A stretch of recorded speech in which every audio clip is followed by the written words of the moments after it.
Vote गिराने नहीं आए। मैं आपके माध्यम से वर्तमान एनडीए सरकार से निवेदन करूंगा कि आगे से कभी भी गलती से भी इस भीषण गर्मी में, मैं लवली जी से भी कहूंगा कि आप इसी सत्र में इस बात को पूरे जोरदार तरीके से महाजंग राज शुरू हो गया। अब देखिए, जो भी ये घटना हुआ है दुखद है। हम लोग को इस तरह की जो घटना हुआ है, हत्या कहीं से भी उचित नहीं है, लेकिन कि उसकी जांच होनी चाहिए। जो और इतनी भयानक गर्मी में लोग हिला तक नहीं है, तो इतना ज़्यादा लोगों का, चलिए सभी लोगों को बहुत बहुत धन्यवाद, और जनता को जो है बैरगनिया की जनता के प्रति आभार व्यक्त कर रही हूँ इतना ज़्यादा, क्योंकि पहली बार हमारा आना हुआ है सांसद बन करके। और लोगों में देखिए कि 2 बजे से लोग यहाँ इकट्ठे हैं, उसमें बूढ़े लोगों की भी संख्या है, और इतनी भयानक गर्मी में लोग हिला तक नहीं है, तो इतना ज़्यादा लोगों का आज जो है प्यार आशीर्वाद फिर मिल रहा है। कार्यकर्ताओं के द्वारा कितने समस्याओं पर बात किया गया, बोला गया है? अभी हमको बहुत सारा मिला है, यहाँ पर देखे हैं कि लिखित में भी बहुत सारी शिकायतें, जन समस्या मिला है, उसको हम लोग देखेंगे, और हम लोग जितना जो हो सकेगा केंद्र से संबंधित जो है उसको ऐसे करेंगे, जो राज्य से संबंधित है वहाँ राज्य में करेंगे, और जो यहाँ से है संबंधित मामला उसको यहाँ से। मैम एक और बात, जब भी आप आए कभी हॉस्पिटल, कभी ब्लॉक, कभी थाना, एक बार जरूर आए। हम लोग बार बार जाएंगे, उसको आप लोगों को बताना नहीं होगा। हम लोग जन अदालत भी लगाते रहेंगे, जन अदालत में जनता की समस्या को सुनेंगे, वहाँ पदाधिकारी भी बैठेंगे, और हम लोग सब कोई मिल करके वहाँ पर देखेंगे जो आया है, और उसको देख करके हम लोग जो समस्या है उसको दूर करेंगे, दूर करने की कोशिश करेंगे, और निश्चित रूप से हो जाएगा। विभाग पर आरोप लगे हैं, रिश्वत लगे हैं, और थाने पर आरोप लगे हैं। इसी मंच से कहा गया है कि थाने ने बगैर पैसे का FIR दर्ज नहीं किया, इस पर कैसे कार्रवाई करें तत्काल?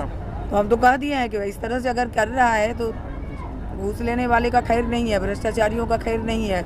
वो लोग संभल जाए, नहीं तो क्षेत्र छोड़ के जाए, वो सब हम लोग बर्दाश्त नहीं करेंगे, और जन अदालत लगाएंगे, जन समूह में मिल के उसके खिलाफ में मुहिम चलेगा। विरोधियों के द्वारा कहा जा रहा है कि पूर्व मंत्री मुकेश सहनी के पिता का जो हत्या हुआ है, विरोधियों के द्वारा कहा जा रहा है कि अब महाजंग राज शुरू हो गया। अब देखिए, जो भी ये घटना हुआ है दुखद है। हम लोग को इस तरह की जो घटना हुआ है, हत्या कहीं से भी उचित नहीं है, लेकिन कि उसकी जांच होनी चाहिए। जो भी दोषी हो वो कार्रवाई, इसमें तो जो भी हत्या होता है वो कहीं से भी कुछ ठीक नहीं होता है। अब विरोधी का कुछ भी कह देना, ये तो बेतुकी बात है। सर, समागम मिलन बैरगनिया को लेकर क्या कहेंगे? अच्छा रहा, शॉर्ट नोटिस पर। मैं समझता हूँ कि मैं परसों शाम में आया था, जब यहाँ कुछ कार्यकर्ता लोग मोतीलाल जी के नेतृत्व में, और जो प्रमुख यहाँ एनडीए के विभिन्न घटक दलों के साथी हैं, सब जमा हुए थे, कुछ दर्जन लोग, और वहाँ बातचीत हुई थी कि इस कार्यक्रम को आगे टाला जाए, लेकिन सत्र है 22 से, और पूरे संसदीय क्षेत्र में घूमना भी है। लोगों ने कहा था कि सर्टिफिकेट तो दे दिए, लेकिन आप आइए तो फुल फ्लेजेड सांसद बन के आइए, शपथ लेके आइए। शपथ में विलम्ब हुआ, इसलिए आने में भी विलम्ब हुआ।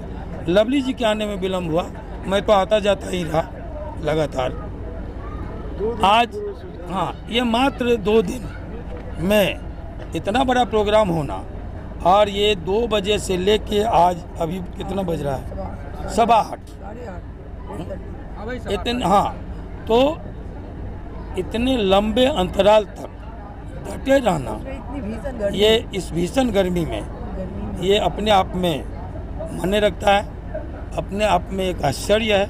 हम सबको, कार्यकर्ताओं का धन्यवाद ज्ञापित करते हैं, आभार प्रकट करते हैं। जीत के लिए शिवहर की महान जनता का आभार प्रकट करते हैं, और बूथों तक और आज इस गर्मी में डटे रहने के लिए कार्यकर्ताओं का आभार प्रकट करते हैं, और भरोसा दिलाते हैं कि आपके सम्मान को ठेस पहुंचने नहीं दिया जाएगा।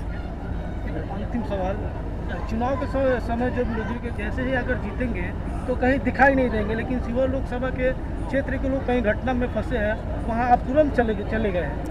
हमने पहले ही कहा था कि भाई सांसद महोदया सदन में होंगी तो हम सड़क पर होंगे। तो वो जहाँ घटना, उन्नाव की घटना के तुरंत बाद जहाँ मैं वहाँ मोर्चा संभाला, उत्तर प्रदेश में, उन्नाव में, कानपुर में, लखनऊ में, वहीं लवली आनंद जी लौट के आई, यहाँ CMO से बातचीत करके, और तुरंत जो पीड़ित परिवार था, जो उनके आश्रितों से, उनके परिजनों से मिलना शुरू की, और उनको जो भी सुविधाएं सरकार की ओर से, राज्य सरकार की ओर से देय था, सभी उपलब्ध कराने में जुट गए।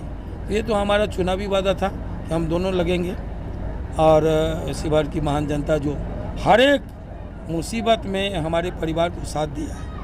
2 बार हमको चुना, लवली आनंद को 1 बार 360 वोट से हराया गया, वो भी जीत थी।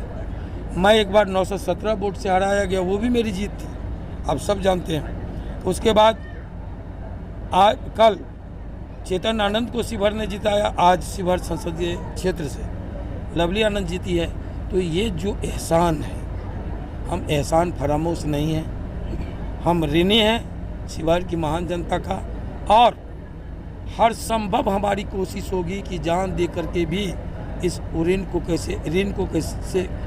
कैसे चुकता किया जाए। एक बात आपके माध्यम से हम कह दें, लास्ट बात, कि हम लोगों ने देखा भीषण गर्मी 44-45 डिग्री सेल्सियस पर ये चुनाव हुआ। परिणाम हुआ कि 55%, 50%, कहीं 65% से अधिक मतदाता वोट गिराने नहीं आए। मैं आपके माध्यम से वर्तमान एनडीए सरकार से निवेदन करूंगा कि आगे से कभी भी गलती से भी इस भीषण गर्मी में चुनाव न कराएं। ये हमारी पुरजोर मांग है। मैं लवली जी से भी कहूँगा कि आप इसी सत्र में इस बात को पूरे जोरदार तरीके से रखेंगे।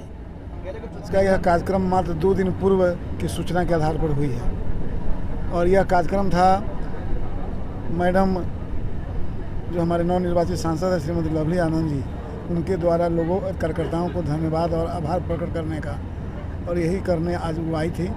आज यहाँ जो भी हमारे कार्यकर्ता हैं, समर्थक हैं, उनका आभार प्रकट किया गया है, उन्हें धन्यवाद दिया गया है कि आप लोगों की कड़ी मेहनत से हमने चुनाव जीता है, आपका बहुत बहुत आभार।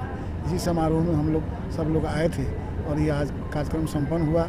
आज भी बहुत गर्मी थी, भीषण गर्मी थी, और लेट भी हुआ था। बावजूद इसके आज 8 बजे रात तक लोग यहाँ उपस्थित रहे हैं, एकदम पूरा कसमकस था। कार्यक्रम आज हुए इतनी गर्मी के बावजूद, इतने लेट के बावजूद। अभी 8:30 बज रहे होंगे रात्रि, और अभी तक लोग टिके हैं। विधायक जी, कई सारी समस्याओं पर चर्चा हुआ और मांग भी किया गया, क्या लगता है कि पूरा होगा? जो भी समस्या हैं हमको पर्सनली और ताकत मिला है, और मैं जूझूंगा और जूझूंगा, पहल करूंगा और निराकरण करवाऊंगा। ये जज्बा आज के कार्यक्रम के माध्यम से मुझे प्राप्त हुआ है, और निश्चित रूप से मुझे दुगना उत्साह आया है, और मैं भी जूझूंगा, करूंगा, हर हाल में कराऊंगा। और चूँकि यहाँ के जो प्राधिकारी हैं या जिला के जो प्राधिकारी हैं, उन्हें बाध्य करूंगा चीज़ों को हल करने के लिए। अपने घर, ऑफिस, हॉस्पिटल, होटल आदि के दीवार और छत को दें सुंदर और आकर्षक लुक फांग पीवीसी पैनल के साथ बिना मेंटेनेंस के। ये वाटरप्रूफ, सीलन प्रूफ और फायर प्रूफ होता है। संपर्क करें फांग पीवीसी पैनल, ढाका, पूर्वी चंपारण, बिहार। Mobile number 8147234569।